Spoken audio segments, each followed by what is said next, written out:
दोस्तों अगर power BI में आप लोगों के पास इस तरह का कोई डेटा आ जाए और आपको इसे क्लीन करना पड़े पावर बीआई के थ्रू और आप इस पे रिपोर्ट बनाना चाहते हैं तो ये आप कैसे करेंगे, वो भी चुटकियों में। तो चलिए देखते हैं, इसे पावर बीआई में लोड करते हैं और आपको बताते हैं क्लीनिंग के वो सारे तरीके जो आप इस पर फॉलो करेंगे। तो वीडियो को अभी से लाइक कर दीजिएगा और चैनल पर नए हो तो सब्सक्राइब भी कर दीजिएगा। चलिए शुरू करते हैं वीडियो को और आपको दिखाते हैं कि ये आप कैसे क्लीन कर सकते हैं। तो सिंपल तरीका है, चलिए चेक करते हैं। तो इसके लिए आपको पावर बीआई ओपन करना है और सबसे पहले इस डेटा को आप लोगों को पावर बीआई के अंदर लोड करना है। तो यहां पर आप जाएंगे और सबसे पहले इस क्वेरी को लोड करेंगे और लोड करते समय आप लोगों को सिंपली ये वाली फाइल लेनी है। यहां पर सर्वे डेटा वाली फाइल है, इसको आप सिलेक्ट करिए और ट्रांसफॉर्म डेटा पर क्लिक कर दीजिए और इसके बाद आपकी ये फाइल आपकी पावर बीआई में लोड हो जाएगी और अब इसे आपको क्लीन करना है। तो क्लीनिंग करने के सबसे प्रॉपर स्टेप को आप फॉलो करिए। सबसे पहले तो आप ये देखिए कि यहां पर हर कॉलम का जो टाइप है वो सही होना चाहिए। अभी फिलहाल के तौर पर यहां पर हम कॉलम टाइप चेक नहीं करेंगे। हमारा मेन मकसद सबसे पहले ये है कि जो आप लोगों को ये थर्ड लाइन में दिखाई दे रहा है ये एक हेडर है और आपको ये हेडर बनाना होगा, क्योंकि यहां पर अगर आप चेक करें तो एक्सेल फाइल के ऊपर अगर आप चेक करें तो यहां पर आप लोगों को पहली 3 लाइन में ये आपको सबसे टॉप पर चाहिए। तो अब आप क्या करेंगे, तो इसके लिए सिंपली आप लोगों को होम टैब में जाना है और यहां पर use first row as header करना है और क्लिक करते रहिए और तब तक क्लिक करिए जब तक कि आपका जो फर्स्ट रो है वो हेडर नहीं बन जाता। तो आप क्लिक करिए, अब देखिए हमारा फर्स्ट रो हेडर बन चुका है और आप ये सारे स्टेप फॉलो करेंगे। उसके बाद दोस्तों यहां पर चेक करिए, आप लोग को किसी भी सेल के अंदर कुछ सेल्स हैं जो नल वैल्यू से भरे हुए हैं। ये आपको मैं दिखाना चाहूंगा। आप देखिए यहां पर कुछ ब्लैंक सेल्स हैं जिनका यूज बिल्कुल भी नहीं है डेटा में। तो आपको इन ब्लैंक सेल्स को प्रॉपर्ली रिमूव करना है। तो आपको क्या करना पड़ेगा, सिंपली आप लोग को यहां पर फिल्टर का इस्तेमाल करना है। कैसे करेंगे, तो इसके लिए आपको सिंपली किसी भी कॉलम के ऊपर जो फिल्टर बटन दिया हुआ है उस पर आप क्लिक करिए और यहां पर आपको नल वैल्यूज को हटा देना है। नल वैल्यूज को हटाने के बाद आप ओके प्रेस करिए और अब देखिए जितने भी ब्लैंक रोज थे वो सारे के सारे रिमूव हो चुके हैं। अब आपका डेटा प्रॉपर तरीके से शो हो रहा है, लेकिन अभी भी डेटा क्लीन नहीं है। अब दोस्तों यहां पर और एरर क्या है वो मैं आपको बता दूं। तो दोस्तों यहां देख सकते हैं आप लोग, ये जो सेल्स हैं इनमें मैंने कहीं कहीं पर डेटा पंच कर रखा है और ये गलत डेटा है। आप लोगों को यहां पर क्या करना है, बेसिकली अगर कोई डेटा ना हो तो वहां पर 0 मानना बेहतर रहता है, क्योंकि अगर मैंने ऐसा नहीं किया तो मुझे ये पूरी रो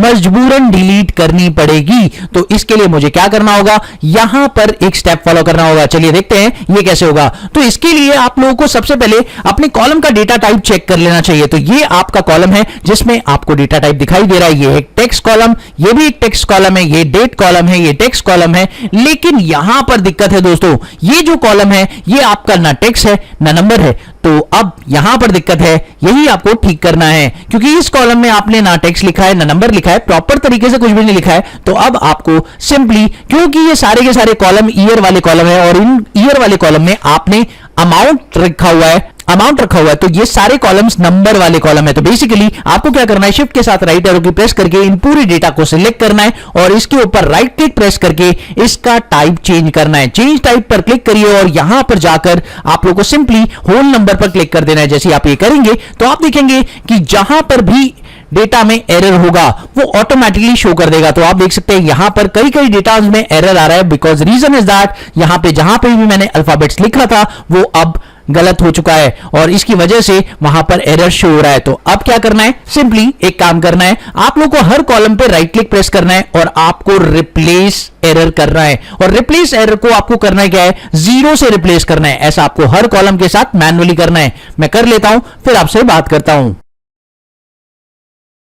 तो दोस्तों मैंने कर दिया है रिप्लेस एरर और अब आप चेक कर सकते हैं कहीं कहीं सेल्स में जहां पर एरर आ रहा था वहां पर अब नहीं आ रहा है एरर और आपके सेल्स प्रॉपर तरीके से क्लीन हो चुके हैं। लेकिन अभी भी ये डेटा बहुत ज्यादा बड़ा होने की वजह से मैं इसे रीड नहीं कर सकता और इस पर कोई रिपोर्ट नहीं बन सकती। तो अब मुझे क्या करना है, यहां पर एक और स्टेप मुझे फॉलो करना है। उसके लिए मुझे इन सारे डेटा सेट्स को सिलेक्ट करना होगा, इंक्लूडिंग रीजन और सेल्स पर्सन डेट। ये सारे डेटा सेट्स को मैंने सिलेक्ट कर लिया और अब दोस्तों यहां पर करना एक काम है कि 15, 16, 17, 18, 19 का डेटा मुझे लाइन बाय लाइन लगा देना है। तो ऐसा करने के लिए आप लोगों को सिंपली इन सारे डेटास को सिलेक्ट करना है, एक्सक्लूडिंग दीज ईयर्स डेटा आप लोग को ट्रांसफॉर्म पे जाना है। उसके बाद यहां पर आपको एक ऑप्शन मिलेगा अनपिवट कॉलम का, और यहां पर आपको क्लिक करना है, यहां पर अनपिवट कर देना है अदर कॉलम को। ऐसा करने से होगा क्या कि जितने भी ईयर्स वाले कॉलम हैं वो सारे के सारे आपको रो में दिखाई देने शुरू हो जाएंगे और उनकी वैल्यूज आपके सामने आ जाएगी। तो सारे कॉलम कंजेस्ट हो चुके हैं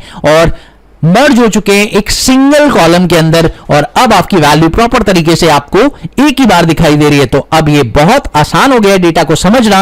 और अब सिंपली एक काम करिए, इस कॉलम के नाम को आप रीनेम करिए और यहां पर इस कॉलम के नाम को आप कर दीजिए ईयर, और उसके बाद वैल्यू वाले कॉलम के नाम को आप चेंज करके कर दीजिए सेल्स।